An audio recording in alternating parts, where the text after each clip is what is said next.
take it away. Icon pala dapat ako titingin, no? Yes. Hello, regarding my privacy naman po, I think it really just is with my family naman. As long as I keep my things private with my family, my friends, and whatever I'm feeling at the moment, I'm okay with it na. Parang, as long as I have that circle of friends that I can trust, as long as I have a circle of friends that I can lean on and I can come to and talk to when the time is needed, then I'm okay with my privacy. Alright, as long as you have that strong We core. came to PBB really just showing everyone who we are and what our stories is. So sa tingin ko naman, napakita ko naman po lahat. So I'm okay with it. Alright, thank you, Charlie. So yeah, so Charlie stays true to her core. How about you, Will?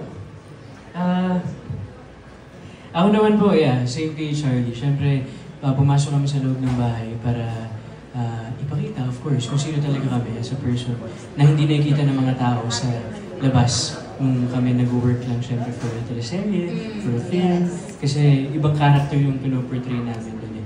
Pero kung pag-uusapan naman natin yung privacy, of course, privacy is really, really important for us kasi yun yung isang bagay na nakakakuha kami ng rest. And nakakatuwa naman na kahit biniyayaan kami ng Panginoon itong ganitong popularity, thank God.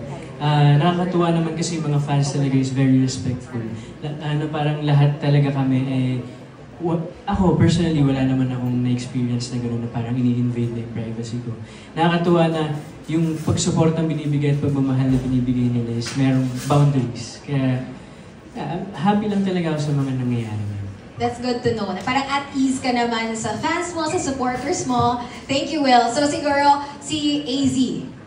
What about you? Yeah, for me, actually same with Charlie and Will. Like, inside the house, I expose so much about myself and yung family ko. And right now, same kami kay Will na wala akong naramdaman or na-experience na na-invade yung privacy ko. Sobrang at ease talaga ako with my fans. Sobrang respectful, sobrang supportive nila with everything that I do. Kaya sobrang happy ako na sila pa ngayong mismo. Nakikita ko na lang online na let's give her privacy, guys. Pero sobrang grateful ako for their support and that na sinasabi nila yun. Kaya I'm happy po. I'm happy. That's beautiful. That they're all happy. Okay, sige. Lastly, of course, our big winner, Mika. Ako naman po, actually even inside the house, meron naman po din kaming privacy na nire-reserve talaga sa sarili namin. Kasi I believe na hindi mo kailangan hubaran yung sarili mo to show who you really are. Dapat na may reservation ka din sa mga information about your family, your personal life. So I guess sa loob ng bahay, na-start na din naman po namin siyang gawin. And even, especially here outside. Kasi ito na po yung totoong buhay. So mas kailangan namin protektahan kung ano yung mga dapat namin protektahan. Tama. But I believe the house for you guys, bilang artista na kayo prior to coming in, was a good, I guess, training ground for you guys and for everyone in what to share, diba? Okay, so that is again from Sir Ricky Gallardo.